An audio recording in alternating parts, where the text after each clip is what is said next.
తిరుపతి జిల్లా రైల్వే కోడూరు నియోజకవర్గం పెనకలూరు మండలంలో కొండూరు హరిజనవాడ గ్రామం నందు నివాసమున్న శ్రీ సీతారాముల ఆలయంను పునఃప్రతిష్ఠ మహోత్సవం 1-4-2026 ప్రారంభించడం జరిగింది. మరియు 2-4-2026 కోలాటం మరియు 3-4-2026 తేదీ స్వామివారి విగ్రహ ప్రతిష్ఠ మరియు స్వామివారి కళ్యాణ మహోత్సవం మరియు అన్నదాన కార్యక్రమం జరపబడును. చుట్టుపక్కల గ్రామ ప్రజలందరూ వచ్చి స్వామివారిని వీక్షించి దేవుని దర్శించుకోవాలని గ్రామ ప్రజలు కోరుతున్నారు.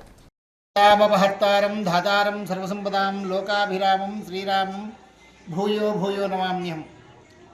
ఈరోజు పెనకలూరు మండలం కొండూరు గ్రామం హరిజనవాడలో శ్రీ కోదండరామస్వామి నూతన దేవాలయ విగ్రహ ప్రతిష్ఠా మహోత్సవ కాలం నందు సీతారామచంద్రస్వామి లక్ష్మణుడు హనుమస్తమేతుడైనటువంటి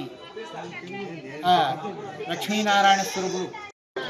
ఈరోజు మా గ్రామం అనేది కొండూరు గ్రామం పెనలూరు మండలం. మా గ్రామంలో ఈరోజు శ్రీ కోదండరామ సీత సమేత ఆలయ విగ్రహ ప్రతిష్ఠ జరగడం చాలా ఆనందంగా ఉంది. ఈ కొండూరు గ్రామంలో ఏ పండగ చేసినా, ఏ దేవాలయం గుడి కట్టించినా, ఏ చేసినా చాలా హట్టహాసంగా వైభవంగా చాలా బాగా జరుగుతుంది.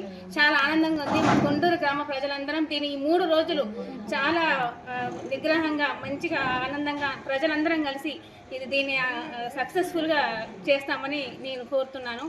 చాలా హ్యాపీగా ఉంది. ఎందుకంటే ఇంత బాగా జరగడం మా మ్యారేజ్ 16 సంవత్సరాలు. గుడి ఓపెనింగ్ అంటేనే 3 రోజుల పండగ. అందరం కలిసి గ్రామ ప్రజలందరం కలిసి దీన్ని చాలా వైభవంగా వేద పండితులు వచ్చారు కడప నుంచి. చాలా హ్యాపీగా చాలా సంతోషంగా ఉంది. ఈ 3 రోజులు చిన్న పెద్దలు చిన్న అందరం కలిసి ఆనందంగా చాలా సంతోషంగా ఈ ఆలయ విగ్రహ ప్రతిష్ఠ అని చాలా సంతోషంగా ఘనంగా జరుపుకుంటామని